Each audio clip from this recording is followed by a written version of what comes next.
Today we're looking at Test Drive 2, the Duel. I remember having a copy of this game as a kid, box and all, but the disc had gone bad and so I never had the opportunity to play it. I remember looking at screenshots on the back of the box thinking how impressive they looked and how badly I wanted to play the game. Well, it would take about 20 years, but I'd finally get that chance. The original Test Drive was released in 1987 and would become the first in a series of Test Drive games published by Accolade. The series is still alive and well, with Test Drive Unlimited 2 being the latest edition. I'm going to take a brief look at the original Test Drive for the Apple II, and then we'll take a look at its sequel. The major appeal of the game was the fact that you could test drive expensive, awesome sports cars that would otherwise be completely out of reach, at least for us common folk. In the Apple II version, you test drive a Lotus Esprit Turbo. Now, the car is automatically set to manual, and if you don't switch your gears in time, your windshield cracks. Now wait, what? Yes, apparently if you don't switch the gear, not only will it damage your engine and transmission, but your windshield will explode. Can't say I've ever seen that happen. Now, the game actually plays fairly well for, an 8-bit Apple II game. Obviously, this isn't Gran Turismo or anything, so we can't exactly benchmark it against today's racing games. But graphically, it's comparable to other 8-bit racing games. Although, I can't say I've ever played too many that had purple-colored dashboards. It's just so soothing to the eyes, I can't imagine why it wasn't used in more games. And then there was Test Drive 2, which was released a couple years later in 1989. It was ported to a number of systems, and although the Amiga version reigns supreme graphically, the 2GS beats the others in another category: longest load time. Many Apple IIGS games suffer from slow disk access speeds, but Test Drive 2 blows all the rest away. You'll be waiting so long for this thing to load, you might honestly think that something's wrong with your computer. But the worst is yet to come, because even after it finally plays the introduction, all subsequent screen changes will require your patience once again, because it's going to have to access the information from the disk. So after the preliminary screens, you'll get to the screen where it's tuning up your car. Now, why larger portions of this game couldn't be placed into RAM, I'm not totally sure, but it's ridiculous to say the least. I mean, this is unnecessarily slow. I wonder if I could get a real car tune-up in less time than this. I want to write that one down. Make follow-up video. I'll get back to you on that. I mentioned this game in my CFFA 3000 review, and here I'm using it, and you can see that it loads very quick since it's loading from a hard drive.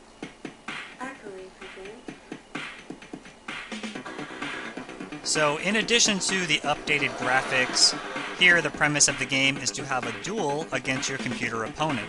You can drive a Ferrari F40 or a Porsche 959.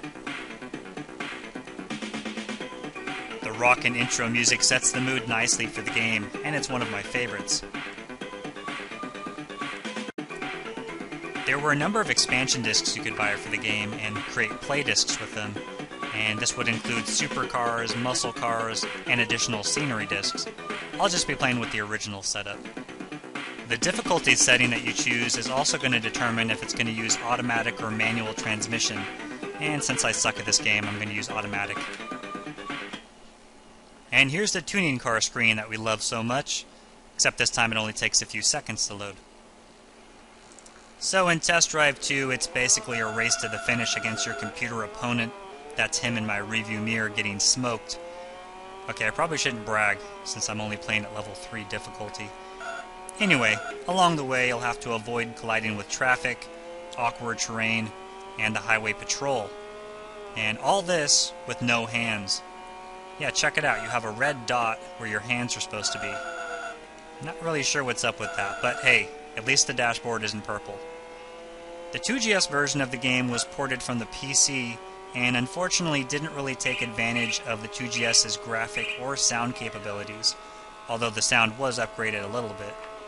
The Amiga version by far and away is the best version available, even competing against the Genesis version. For best performance, you might want to use an accelerator card while playing this. I'm currently playing it at 10 MHz, and it seems to play fairly smooth. Okay, so as soon as you see a gas station on the right, Make sure you stop by it without passing the solid white line. Otherwise you run out of gas and you lose a life. So let's fill her up. And where better to do that than Al's new and used Porsche parts and gas. It's not every day you see a gas station with Porsche parts. So after each section you get breakdown stats per round as well as your overall performance. And it also lets you know how you're doing compared to record times. So on the master scenery, which is the scenery included in the game disc itself, you only have 3 different racing areas. You have the desert, which we just played, these cliffside roads, which I swear the cliffs have some kind of magnetic pull, and you have these grassy areas that have some trees. Your radar alerts you when there's cops nearby, and for the most part you should be able to outrun them. Afternoon, officer. What seems to be the problem? I haven't mastered the art of turning in test drive, so I make pretty easy prey for the police. If a cop is able to catch up with you and signals for you to pull over, it's a good idea to comply. You'll get a ticket and a time penalty. 180? I was going at least 200. So after a short delay, you'll be back on the road, and hopefully avoid any further run-ins with the law. Overall, Test Drive 2 for the Apple IIGS is a pretty solid racing game, if you can endure the aggravating load time. Still, it's a welcome addition to the IIGS catalog, and a fun game in general. Thanks for watching.